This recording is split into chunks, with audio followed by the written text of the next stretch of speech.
दोस्तों, यदि आप एयरपोर्ट पे जॉब करना चाहते हैं तो आपके लिए अभी एक काफ़ी अच्छी भर्ती निकाली गई है सिक्योरिटी स्कैनर के पदों पर। इस पद पर आवेदन करने के लिए बिल्कुल अगर आप फ्रेशर है आप अप्लाई कर सकते हैं। मैं पूरी जानकारी बताऊंगा कि इस भर्ती के लिए आवेदन प्रक्रिया कैसे करना है, क्योंकि ऑनलाइन माध्यम से आवेदन प्रक्रिया स्टार्ट किए गए हैं। पूरी प्रोसेस के लिए आपको इस वीडियो को अंत तक देखना है। पसंद आए तो इससे लाइक शेयर जरूर करना है। भर्ती से जुड़ी पूरी डिटेल जानकारी के लिए आप गूगल ओपन करेंगे, गूगल में टाइप करेंगे ऑनलाइन अपडेट एसटीएम या वेबसाइट ऑनलाइन अपडेट STM.in का मिलेगा, इससे ओपन करना है और आपको लेटेस्ट जॉब में ही मिलेगा AAI class security scanner vacancy, जिस पर क्लिक करेंगे, जिसमें पूरी जानकारी बताई गई है। कुल पद की बात की जाए तो 274 पदों पर भर्ती है, जिसका लास्ट डेट की बात की जाए तो 10 दिसंबर तक फॉर्म को फिल कर सकते हैं। उम्र आपकी 18 साल होनी चाहिए, अधिकतम जो है 27 साल होनी चाहिए और सैलरी 35,000 रुपये इसमें आपको मिलने वाले हैं। और भी डिटेल जानकारी चाहते हैं तो आप डायरेक्ट यहाँ पर जो इनका नोटिफिकेशन दिए गए हैं इस पर क्लिक कर इसको डाउनलोड करेंगे, जिसमें भी आपको इस भर्ती को लेकर पूरी जानकारी आपको बताए गए हैं, जिसको आप एक बार जरूर देख लीजिएगा। जिससे इस भर्ती में 3 अलग अलग प्रकार के पद है, लेकिन इनमें कुछ ऐसे पद है जिसमें अपर लेवल की क्वालिफिकेशन मांगे गए हैं। जैसे यहाँ पर देखिए चीफ इंस्ट्रक्टर का है एक पद है। ये 2 पद ऐसे हैं जिसके लिए जो भर्ती प्रक्रिया है इंटरव्यू के अनुसार होगा। यहाँ पर लिंक है, इसके थ्रू आप इंटरव्यू दे सकते हैं। बाकी की और भी जो अपडेट है, यहाँ पर एक भर्ती है सिक्योरिटी स्कैनर का जो कि बिल्कुल फ्रेशर के लिए है। 274 पदों पर मैं इसके बारे में बात कर रहा हूँ। अगर आपका इसमें सिलेक्शन होता है तो ये कुछ एयरपोर्ट का नाम इन्होंने बताया है, इसी एयरपोर्ट पे जो है आपकी ज्वाइनिंग प्रक्रिया होगी और इसका लास्ट डेट बताया गया है कि 10 दिसंबर तक फॉर्म भरने का लास्ट डेट है। और भी जानकारी के लिए आप एक बार ज़रूर देख लीजिएगा। बाकी बताया भी गया है कि जो चीफ इंस्ट्रक्टर के लिए जो क्वालिफिकेशन है वो क्या चाहिए, इसके अलावा स्कैनर के लिए क्वालिफिकेशन है वो क्या चाहिए। तो बताया गया कि अगर आपने ग्रेजुएशन कर रखा है किसी भी रिकॉग्नाइज यूनिवर्सिटी से 60% अंकों के साथ, अगर कोई SC ST वाले कैंडिडेट है तो उनका 55% है, फिर भी अप्लाई कर सकते हैं। साथ में आप जो है लोकल लैंग्वेज जैसे इंग्लिश हिंदी ये सब जो होता है ये बोलना पढ़ना आप जानते हैं तो अप्लाई आप कर सकते हैं। उम्र आपका 1/11/2024 के अनुसार काउंट होगा। अधिकतम जो है 27 वर्ष इसमें बोले गए हैं। तो जॉब प्रोफाइल भी इन्होंने बता दिया है। एप्लीकेशन फ़ी की बात की जाए तो 750 रुपये लगने वाले हैं जनरल OBC कैंडिडेट को, 100 रुपये SC ST EWS और वुमेन को लगने वाले हैं। और भी जानकारी के लिए एक बार आप नोटिफिकेशन को अवश्य रीड आउट करेंगे, ताकि हर एक जानकारी जो है आपको क्लियर रूप से समझ में आ पाए। बाकी सैलरी आपकी क्या होगी वो भी जानकारी आप देख सकते हैं। अब अगर आपको अप्लाई करना है तो ऑनलाइन अप्लाई का जो लिंक दिए गए हैं जिस पर आपको क्लिक करना है, आप यहीं पर आते हैं, देखेंगे आपको ऑप्शन मिलता है सिक्योरिटी स्कैनर के अप्लाई का लिंक एक्शन के नीचे। आप इस पर क्लिक करेंगे। आपको सबसे पहले अपना रजिस्ट्रेशन करना है, क्योंकि आप पहली बार इस पोर्टल पर फॉर्म को अप्लाई कर रहे हैं। तो एक ऑप्शन मिलता है न्यू यूजर का, जिसके सामने आपको क्लिक करना है। जब यहाँ पर क्लिक करते हैं तो सबसे पहले आपको अपना आधार नंबर फिल करना है और जो भी आपका आधार कार्ड है उससे अपलोड करना है। ये 40 KB बताया गया कि मैक्सिमम फाइल का साइज होगा। बाकी आपका जो भी नाम होगा आप अपना नाम लिखेंगे, अपना ईमेल आईडी देंगे और एक पासवर्ड क्रिएट करना है, जिसमें आपको ABCD का बड़ा अक्षर छोटा अक्षर कोई भी सिंबल कोई भी अंक आपको उपयोग करना है। उसके बाद आपको जेंडर बताना है, मेल है या फीमेल है। मोबाइल नंबर देनी है, आपके पास पैन नंबर है तो यस करें, तो पैन नंबर भी आप दे सकते हैं, नहीं है तो नो करेंगे, तो ये जानकारी देने की ज़रूरत नहीं है।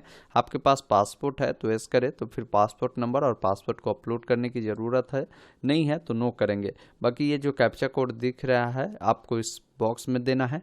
उसके बाद एक ऑप्शन सबमिट का मिलेगा जिस पर क्लिक करना है। इस प्रकार देखेंगे आपका जो रजिस्ट्रेशन है सफलतापूर्वक पूरा हो चुका है। अब आपको ईमेल आईडी पर एक लिंक भेजा गया होगा, उस पर क्लिक कर ईमेल आईडी को वेरीफाई करना होगा। अब जैसे ही उस लिंक पर आप क्लिक कर देते हैं तो पुनः आपको ऑलरेडी रजिस्टर लॉगिन का जो ऑप्शन दिए गए हैं जिस पर क्लिक करना है। आपको अपना ईमेल आईडी देना है, जो भी पासवर्ड अभी आपने क्रिएट किया है उससे डालेंगे। कैप्चा कोड को डालकर लॉगिन पर क्लिक करेंगे। अब लॉगिन करते ही पुनः आप नीचे आएंगे तो यहाँ पर आपको अप्लाई का जो ऑप्शन मिलते हैं, पुनः आपको इस वाले विकल्प पर क्लिक करना है। अब यहाँ पर देखेंगे आपके सामने 4 स्टेप आते हैं जिसमें फॉर्म भरना है। जब सबसे पहले पर्सनल इन्फॉर्मेशन, फिर एजुकेशनल डिटेल, फिर एक्सपीरियंस है तो उसके बारे में देंगे, फिर डिक्लेयर करेंगे और फॉर्म को सबमिट करेंगे। अब पर्सनल इन्फॉर्मेशन में सबसे पहले आपको अपना नाम देना है, तो जो भी आपका फर्स्ट नेम होगा इस बॉक्स में, मिडिल नेम इस बॉक्स में, लास्ट नेम इस बॉक्स में लिखेंगे, पिताजी का नाम यहाँ पर लिखेंगे, माताजी का नाम लिखेंगे। आपका जेंडर देखने को मिलता है, आप चाहे तो इसको बदलना तो बदल सकते हैं। आपकी डेट ऑफ बर्थ जो भी होगी, कैलेंडर यहाँ पर मिलता है। सबसे पहले जो भी आपका साल होगा आप यहाँ से उस साल को यहाँ से बढ़ा घटाकर आप उससे चयन करेंगे। जैसे मान लीजिए आप साल को चुने, फिर महीना को चुने, फिर डेट को चुने, ये सिलेक्शन हो जाएगा। मोबाइल नंबर देखने को मिलेगा, अल्टरनेट नंबर है तो दीजिए, अन्यथा छोड़ सकते हैं। ईमेल आईडी मिलता है। आप अपना परमानेंट एड्रेस यहाँ पर लिखेंगे। अब ध्यान रखेंगे परमानेंट एड्रेस में आप प्रॉपर एड्रेस लिखे। जैसे मान लीजिए आपका जो विलेज है आप विलेज लिखे, कॉमा लगाकर पोस्ट ऑफिस, फिर कॉमा लगाकर पुलिस स्टेशन, इस प्रकार जानकारी दे। अगर आपका परमानेंट और कॉरेस्पॉन्डेंस दोनों समान है तो इस चेकबॉक्स पर टिक करें, ये दोनों फिल होगा। अलग अलग है तो अलग अलग जानकारी को फिल करें। बाकी जो भी आपकी कंट्री होगी बताएंगे, स्टेट बताएंगे, सिटी बताएंगे, पिन कोड को बताएंगे। आपकी शादी हो चुकी है तो मैरिड, अन्यथा अनमैरिड वाले जो विकल्प दिए गए हैं इस पर आपको क्लिक करना है। नेशनलिटी आपको बतानी है, रिलीजन बतानी है, किस धर्म से बिलोंग करते हैं। उसके बाद पैलेस ऑफ पोस्टिंग पूछा गया है, तो जो भर्ती मैंने आपको बताया है कि यहाँ पर ये 5 एयरपोर्ट पे होगी, तो आपको जहाँ भी पोस्टिंग चाहिए उस एयरपोर्ट को आप यहाँ से सिलेक्शन करेंगे। बाकी आपकी जो कैटेगरी होगी आप कैटेगरी यहाँ से बताएंगे, फिर जो भी कैटेगरी सर्टिफिकेट आपका होगा उसको अपलोड करेंगे। जैसे ओबीसी है तो ओबीसी वालों को अपना एनसीएल सर्टिफिकेट आप यहाँ पर दे सकते हैं, आपके पास होगा ही। SC ST है तो आपको अपना कास्ट सर्टिफिकेट देना है। तो इस प्रकार जानकारी को आपको फिल कर देनी है। बाकी नीचे आएंगे, अब यहाँ पर आपसे पूछा गया है कि आपकी जो है मातृ लैंग्वेज क्या है वो बताएंगे, आपकी हाइट क्या है सेंटीमीटर में, वेट क्या है केजी में बतानी है, आपकी आधार नंबर शो करता है, आधार कार्ड को यहाँ पर अपलोड करेंगे। पैन नंबर है तो दीजिए और उसको अपलोड कीजिए, पासपोर्ट है तो उसका नंबर दीजिए और उसको अपलोड कर दीजिए। जो नहीं है, यहाँ पर स्टार नहीं बना है, वो जानकारी देने की ज़रूरत नहीं है। जहाँ स्टार बना है वो जानकारी आपको देनी ही होगी। बाकी अगर आप एक्स सर्विसमैन हैं तो एस करें, नहीं तो नो वाले विकल्प पर क्लिक करें। अगर आप पुलिस में नौकरी करते हैं तो एस करें, अन्यथा नो वाले विकल्प पर क्लिक करें। किसी भी गवर्नमेंट जॉब में है या सेमी गवर्नमेंट जॉब में है, PSU में है तो आप बताएं, नहीं तो नो करें। उसके बाद यहाँ पर पूछ रहा है कि किसी भी प्रकार के क्रिमिनल हिस्ट्री तो नहीं है, कोई केस उस तो पेंडिंग नहीं है, आप यहाँ पर नो ही रहने दें। आपको कभी अरेस्ट तो नहीं किया गया है। तो ये सारी जानकारी देने के बाद आप नेक्स्ट करेंगे। अब आप अगले स्टेप में आते हैं जिसमें क्वालिफिकेशन की जानकारी देनी है, जिसमें सबसे पहले आपको 10th की जानकारी ऐड करनी है। 10th आपने कब पास किया है, किस महीना में, किस साल में, वो जानकारी आप यहाँ से जो है बढ़ा घटाकर आप दे सकते हैं। जैसे मैं यहाँ से इस प्रकार चयन किया। अब आपने जो पढ़ाई किया है किस स्कूल या किस इंस्टीट्यूट से किया है उसके बारे में जानकारी देंगे। आपने उसमें कौन सा सब्जेक्ट पढ़ा था वो बताएंगे। जैसे कॉमा लगाकर आप ऐड करेंगे। जैसे मान लीजिए आपने हिंदी पढ़ा था तो हिंदी लिखे, कॉमा लगाकर इंग्लिश लिखे, मैथ लिखे। अगर आपने सभी सब्जेक्ट पढ़ा है, 10th में सभी सब्जेक्ट होता है तो ऑल सब्जेक्ट भी आप दे सकते हैं। अब यहाँ से इसको थोड़ा सा आपको इधर बढ़ाना है। अब इसकी ड्यूरेशन पूछी गई है तो 10th 1 साल का होता है तो 1 ईयर आप बताएंगे। उसके बाद आपकी जो परसेंटेज है वो क्या थी बताएंगे। और जो भी आपका डॉक्यूमेंट होगा, डॉक्यूमेंट के रूप में आप अपना मार्कशीट को दे सकते हैं, 10th का सर्टिफिकेट दे सकते हैं। उससे आप PDF फॉर्मेट, JPG कोई भी फॉर्मेट में 100 KB तक आप अपलोड कर सकते हैं। उसके बाद ये जानकारी आपका जो है आपको सेव करनी है तो यहाँ से ऐड न्यू पे क्लिक करेंगे तो ये 10th की जानकारी ऐड हो चुकी है। इसी अनुसार 12th की जानकारी आप ऐड करेंगे। 12th कब आपने पास किया है, मंथ ईयर बताएंगे, किस कॉलेज से किया है, उसमें कौन कौन सा सब्जेक्ट पढ़ा था, सभी सब्जेक्ट को कॉमा लगाकर ऐड करेंगे। इसकी ड्यूरेशन कितने सालों का था, अगर 2 साल का था आपका 12th तो 2 ईयर्स यहाँ पर लिखेंगे। उसके बाद क्या परसेंटेज है आपकी वो जानकारी देंगे और इसको भी आप यहाँ से ऐड करेंगे तो ये भी ऐड होगा।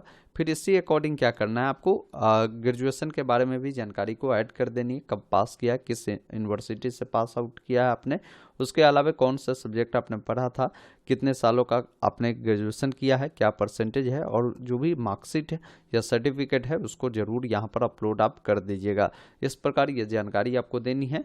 अब यहाँ पर प्रेफरेबल क्वालिफिकेशन पूछा गया है, मतलब कोई आपके पास एक्स्ट्रा क्वालिफिकेशन है तो उसको आप दे सकते हैं। जिसमें हो सकता है आपके पास जो है स्कैनर सर्टिफिकेट हो, एनसीसी का 20 सर्टिफिकेट हो, सी सर्टिफिकेट है तो आप दीजिए, नहीं है तो इसको आप छोड़ सकते हैं, ऐसे ही इसको रहने दीजिए। उसके बाद जो लैंग्वेज आप जानते हैं, जैसे मैं हिंदी जानता हूँ तो हिंदी पढ़ना, बोलना, लिखना सभी जानता हूँ तो सभी चेक बॉक्स पे टिक करें। अगर एक से अधिक लैंग्वेज जानते हैं तो ऐड न्यू पे क्लिक करें। अब यहाँ से मैं इंग्लिश भी जानता हूँ तो मैं यहाँ पर लिखूँगा इंग्लिश। और इंग्लिश आप क्या जानते हैं, जैसे मैं पढ़ना जानता हूँ, लिखना जानता हूँ, लेकिन बोलना नहीं जानता तो इसको ऐसे ही छोड़े, या बोलना भी जानते हैं तो इसको टिक करें। फिर यहाँ से इसको नेक्स्ट वाले विकल्प पर क्लिक करें तो ये डिटेल आपका सेव होता है। अब अगर आपके पास कोई एक्सपीरियंस है तो आप बताएं आपने किस ऑर्गेनाइजेशन में काम किया था, किस पोस्ट पे किया था, ये सारी जानकारी बताया, कब ज्वाइन किया था, कब छोड़ा था। नहीं है तो इसको भी आप छोड़ सकते हैं और नेक्स्ट पर क्लिक करेंगे। अब यहाँ पर आपको जो है डिक्लेयर करनी है, जिसमें आपको सबसे पहले अपना पासपोर्ट साइज की फ़ोटो अपलोड करनी है, सिग्नेचर अपलोड करनी है, उसके बाद चेकबॉक्स पे टिक करना है। एक ऑप्शन मिलता है पे लेटर का, जिस पर क्लिक करना है, या नहीं तो सबमिट वाले विकल्प पर क्लिक करेंगे और पेमेंट प्रक्रिया को पूरा करेंगे। अभी पेमेंट करने में थोड़ा सा परेशानी हो रही है, आगे की प्रोसेस नहीं हो पा रही, इसलिए मैं आगे की प्रोसेस नहीं दिखा पा रहा हूँ। बस आगे की प्रोसेस यही है कि सबमिट करने के बाद पे लेटर पे क्लिक कर कर आपको पेमेंट प्रक्रिया को पूरी करनी है, जिस कैटेगरी से आप आते हैं, जो भी पेमेंट आप पर लगता है। और पेमेंट प्रक्रिया को पूरा करने के बाद इसका जो भी प्रिंट आउट है उसको अपने पास सुरक्षित रख लेंगे। आगे की जो भी अपडेट होगा आप अपने ईमेल को चेक करें, या जो AI क्लास एरो का जो वेबसाइट है इसको विजिट करें। यहाँ पर भी आपको सारी अपडेट जो है समय पर मिलता रहेगा। बाकी इस वीडियो को शेयर कर दीजिए। कहीं भी कोई डाउट कन्फ्यूजन है आप कमेंट बॉक्स में ज़रूर लिखिएगा। धन्यवाद। जय हिंद।